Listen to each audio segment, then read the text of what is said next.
I'm Adam McCullough. This is my Harry Kane exclusive. It's not happening. Where have you got that from then, Mr. Exclusive? Oh, just up in your head? In your head? Just it's not happening. Well, let's actually talk about this. And so yeah, the so news came basically, out. Go on. Let's talk about it. I know I was messing about there. Look, yesterday, we hear Harry Kane has handed in a transfer request. Except, it's not quite a transfer request. It's not an official, in writing, comunicado official sent to Daniel Levy saying, yo, Baldy, I'm off. It wasn't any of that. It was him relaying to Spurs in a meeting that I want to leave this summer. Yep. He did that last season, but apparently they persuaded him to stay for another year. Yep. And try and see what could happen with Jose Mourinho. But obviously, we've seen what happened there. We don't need to go into that. And now he thinks, I need to get out of here. I need to go and win trophies. We saw him at the end of the cup final looking dejected and upset and all those kind of things, as you usually would after a cup final. But it did feel different with Harry Kane this time around. Now, of course, as soon as you hear Harry Kane wants to leave, you think, is this rumours? Is it not? Because we hear this all the time. Harry Kane needs to leave to win trophies. And it's a big player. Do you know what I mean? One of, if not the best striker in the world, being available is a big story. But the fact that Spurs came out and released a statement which said, we're looking to focus on the rest of the season, didn't deny this, seems to me like there's something in it. Yeah. Because they're not trying to rock the boat with Harry Kane and say, oh, well, actually, he's not for sale at all. No. Which would be the move of someone that didn't want to sell. So it looks like it's true. Yep. If you take into consideration all those kind of things. As a result, Manchester United, Manchester City, Chelsea are amongst those clubs interested. Mainly predominantly English clubs being linked. And maybe that's because of the goal scoring record, the Premier League record that Harry Kane wants. But you could also bring the PSGs into the mix. Real Madrid, Barcelona potentially. Now, what do you guys make of this? Because when I watch TV and I watch Sky and all these guys covering United and talking about United, they all say United need a number 9. Like, it's our main priority. Yeah. But me as a fan that watches United week in, week out, I see 2, maybe 3 other positions which are a priority now, especially with Cavani staying. Yep. So I don't feel like this move's going to happen. What do you guys think? Should United, A, go all out for him, and B, do you think we will go all out for him? I heard you kind of release a little bit of gas there. What was that noise? It's just a size. You can't not look at it. I mean, I know we're growing. We've gone from third to second, and now we need to fill in positions to go for first. But you can, the growth of Mason, and if you brought Harry Kane in, it'd be 12-month delay, but with Cavani leaving the following summer, and if you've won a league title or a Champions League, you use the funds of the title win, the transfer chest, and you fill them gaps what required. I know we've got problems at defence and midfield, but you just cannot go past Harry Kane when it's like going past the shop window and go, bloody hell, that's all right, isn't it? But what do you do? It's like, oh, that's a bargain, isn't it? Because it seems like a move that I think if Fergie was at the club 5 years ago, we get Harry Kane. He's no longer at, and I kind of feel like it's mental that he's still there anyway. But if we get Harry Kane, let's say 120 million plus, we're not getting Sancho and that right winger. We're probably not getting the midfielder that we want, and we're probably not getting a centre back, or those targets will have to drop down a little bit. Now, is he worth that? I mean, he is the best striker in the world. Arguably, Lewandowski would have something to say about it. I think we've got to go get him. I think we're in a position where I don't trust this club to buy Sancho and Ndidi or whoever, or Declan Rice and a centre-back anyway. I don't think we're going to get all those players regardless of whether Harry Kane's available. If he's available, he's the best striker in the Premier League. He's been the best striker in the Premier League for 5 years now. If he's available, we have to get him. And I know the injuries worry you? The injuries obviously are a concern, but he's 27. He's not 31. He should still have a few good years left in him. And think of the other top strikers in the world. Other than Lewandowski, they all get injuries. Like Haaland is 21 years old. He's missed a couple of months this season as There well. have with been injuries. big injuries for Harry Kane every season. Yeah, of course. And these ankle problems that, they can return and happen consistently throughout a career. But even with those injuries, he gets 30 goals a season. This season, I think he's got 18 assists or something ludicrous as well. He's developing into, one of the best attackers in the world, not just a goal scorer. If we want to be serious about winning things, not just do we get Harry Kane on the pitch, you show the rest of the world, the rest of England, we're still the team that when the best striker in the country becomes available, we go and get him. Like we did with Van Persie, like we've done in the past. I know it wasn't, the best striker in the country, but when we went and got Wayne Rooney, it was like, he is the hottest property in England, we're getting him. Van Persie the same. Harry Kane now, the hottest property in England. We have to go and get him. It's like Van Nistelrooy as well. Yeah, exactly. He's there, Is there a part of it that is we can't allow him to go to City, so therefore we need him? And should we be making decisions like that? Well, I wouldn't make it off that back of that decision because let's face it, if we get Kane, they're going to get someone else. They're not going to go, well, it's Kane or nothing for us. We ain't got any money. They'll get Haaland or they'll get Sancho. Talking back about or whoever. Haaland. Yeah. Now, I want you to carry on talking about Kane in a bit, so sorry to cut you. But Haaland is also someone's name that pops up. Now, you'd imagine the price is roughly around the same. Let's, just for argument's sake, yeah? Like, I know you can probably get Haaland for cheaper next year and all that, but wouldn't it be more sensible to invest in Haaland than Kane? And I say this, I know there's a video out there of me saying I want Kane, so I'm just literally asking the question. Yeah. That's not my opinion. Like, I would obviously pick Kane, because I think it's proven, and there's still a little bit of me that thinks, is Haaland for real? Like, it feels too good to be true. Whereas Kane, we know, delivers week in, week out. Is there part of you that thinks, actually, we should wait for the more sensible choice would be to get the younger striker who would actually be around for maybe 5-10 years, depending on how long Raiola gets? Look, other than Wayne Rooney, look at the attackers Manchester United have bought in the last 15 years. Even including Van Nistelrooy, Van Persie, Tevez, Berbatov, Lukaku. Not one of those players have stayed at Manchester United for more than 5 years. There's no point buying Haaland thinking he's going to be here from the age of 20 to the age of 34. That is not an advantage over Kane. Haaland won't be... Wayne Rooney was, though. That's other than Wayne Rooney, that's what I started with. So Rooney was the exception there. But generally speaking, United don't keep attackers for 10 years. We keep them for 4 or 5 years, and then either they're going downhill by the end of that time, or we sell them. Lukaku was sort of stagnated, went to Inter Milan. Falcao, different thing. Van Persie was getting a bit older. But generally speaking, I don't think Haaland's going to come in and go, well, he was worth the extra money because he stayed from the age of 20 to the age of 30. I don't think that will happen. Okay. I think Harry Kane is a proven player. It's what you value more, proven ability or potential. So you think we should go all out for Kane? Yeah. But what do you think will actually happen? I think we'll dilly-dally. I think it'll be one of those where it's, City favourites for Kane, Chelsea favourites for Kane, United still interested. I think we might make a late push for him, and I think we'll probably leave it too late because, United aren't necessarily keen on spending this amount of money. And if we have to deal with Daniel Levy, we are already bad negotiators, and he's the king of getting the most money for decent players. So it's going to be a very difficult one to see happen. I don't think we'll go for Haaland either. But I think Kane's a more likely option. Next summer, yeah. Even when I meant Haaland, I kind of meant next, because I don't see him leaving, especially now Dortmund have got Champions League football. Yeah. And Sancho is probably the one that would leave. Andy,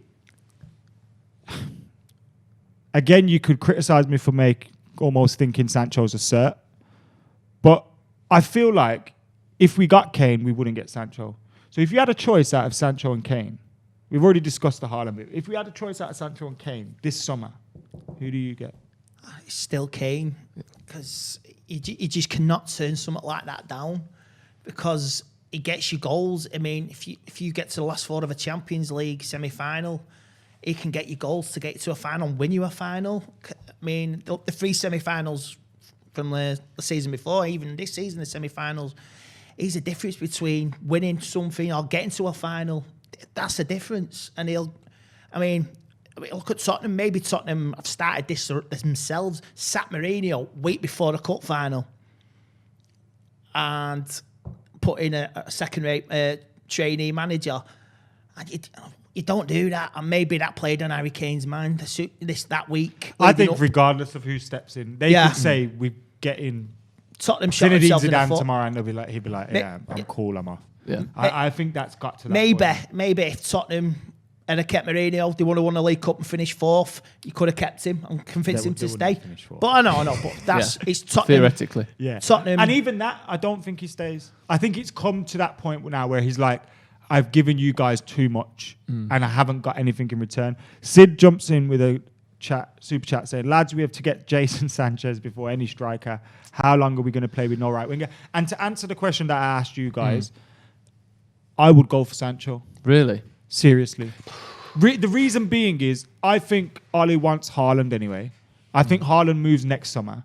I think if you let City or whoever take Kane, I know it's City and they're balling, but they probably don't go after Haaland then the following summer, which may give you a free run at that or a freer run at that. And I just think getting that right winger, getting that DM, getting maybe a centre-back, which I would fear we wouldn't be able to do if we bought Kane for 120, 150 million, is more important to me. Because, yes, we've got Cavani for another year. And the thing with does it blow up in your face? I still, there's some... I think there's less chance of that. Yeah, I think there's just as big a chance of Haaland blowing up in your face. Yeah. Because if you go and pay 150 million for Haaland or whatever they're talking about, he could easily come to England, get a few injuries. Raiola's talking about him wanting to go as soon as he arrives, which is more than possible with Raiola and his history with Manchester United. He gets you 20 goals one season, 25. He could get the same amount of goals and assists as Lukaku did. 27 one year, was it 13 the next season or 17 the next season? 23 and 17, I think it was. And have decent seasons, but still leave. We've seen I think he has more in common with Lukaku, Haaland, in terms of his play style than it does to Kane. Kane is one of I can see what you're the saying great there. Creators in I think English he's more football. explosive. Yeah, he's more Haaland, explosive. He relies on getting in behind. He relies on first touch finishes. He's got a great left foot. All things Lukaku has. Harry Kane builds up play much better than those two players does. He's a great assister. He's got, I think, as many assists as Jadon Sancho this season. For me, you get another season out of Mason Greenwood on the right-hand side. You get a cemented striker for 2 or 3 years up front. Like I said, I wouldn't expect any of them to stay for 10 years, regardless of their age. I think a front three of Greenwood, Kane and Rashford is better next season than Sancho, Cavani and Rashford. I just think it is. And I think Cavani's very good, but Kane is another level. Yeah. It sounds like... And if I'm taking the right winger, you know. I don't know if it's mental. Because I see... Sorry to cut you off there. I'll let you finish now. No, I see Sancho contributing as many goals and assists to the team. Sorry, go on, Andy. I mean, if you look at it, he's going to the Euros. He can talk to the United lads in the England camp. He'll talk to the City lads as well. And he'll know where he wants to go. I mean, they could be the rumours are his likely destination or his preferred destination is City. Oh, yeah. Fuck talk sport. You know what I mean? Fucking listen. The day said, I don't know who. The Athletic said they came out and said, I'm sure Talksport mentioned it as well, but they came out and said that it seemed as though, and again I don't know, I'm guessing this is from some inside information. It seemed as though the way he was talking to City players the last time they were in England, the feeling that they left the training ground with was he thinks he's coming to City, which is a separate thing because we've seen players think they're going one place and they end up somewhere else. Yeah. A point I wanted to raise. And this is the next step of this. This news came out yesterday. Today's news on this is Tottenham would be interested in a part transfer or a swap deal with Gabriel cash. Jesus with and Martial. Yeah, so if he's going to City, I don't believe that. Well, I think first of all, do you believe it? Second of all, would you want? You'd swap if Harry Kane's available. You swap. So let's say Martial and 50 million for Kane. I'd give him Martial and Cavani for Kane. Yeah. Kane's the best striker in the world. Yeah, maybe other than Lewandowski. Do you know what I mean? Yeah. So whatever, but. It's not true. I think that's just the Daily Mail going, they've got 2 strikers. This is what Tottenham did with Gareth Bale. And Tottenham are going to go, we want all the money. Yeah. We don't want a Jesus, which is going to knock off 30 million. We want all the money. I genuinely think that would be the Tottenham case. did that with Gareth Bale, didn't they? They got the 86 million and they reinvested it into that squad. And that squad came on. And we are going to move on from this now. But final decisions. You obviously want Harry Kane. Where will Harry Kane be playing his football next season? If I had to put my money on it, I would say Man City. But I think United need to do everything they can to get him ahead of anyone else. He's proven in the Premier League. He's arguably the best striker in the world, maybe only behind Lewandowski. No matter who's available, if Kane is available for what will be a cut price fee, now he's basically come out and said it, I think United have to go for it. Michael saying Adam's got a hand in his Marshall FC membership. Listen, I didn't really say that. Go on. I think he'd be at Chelsea because Ooh. if he settled with his family in the south, he doesn't have to move house and he just joins. Imagine if he does a Hazard. Chelsea beat City and he goes, I'm joining the Champions League winners. Do you remember when Hazard? Was it Hazard? Yeah. Did Hazard? What do you reckon? Where's he going to be next season? Something keeps... Poch will be sniffing around. And the fact that you're guaranteed... I know they're probably not going to win the league this season, although it's going to the last day. But the fact that you're guaranteed a league title, his injuries means he doesn't have to play week in, week out. And then he could just focus on the Champions League. But I do think there's part of him that wants that Shearer record. So therefore, I think a large bit of him will want to stay, especially if Real Madrid ain't interested. Real Madrid are probably the club that could make him go abroad. The Poch relationship makes me think the PSG one could happen rather than PSG. I think if he joins someone in England, it's City. I can't see it being Chelsea because of that. Spurs and Chelsea don't like each other. And I know he's not really a Spurs fan, but he professes to be now, so why would he do that?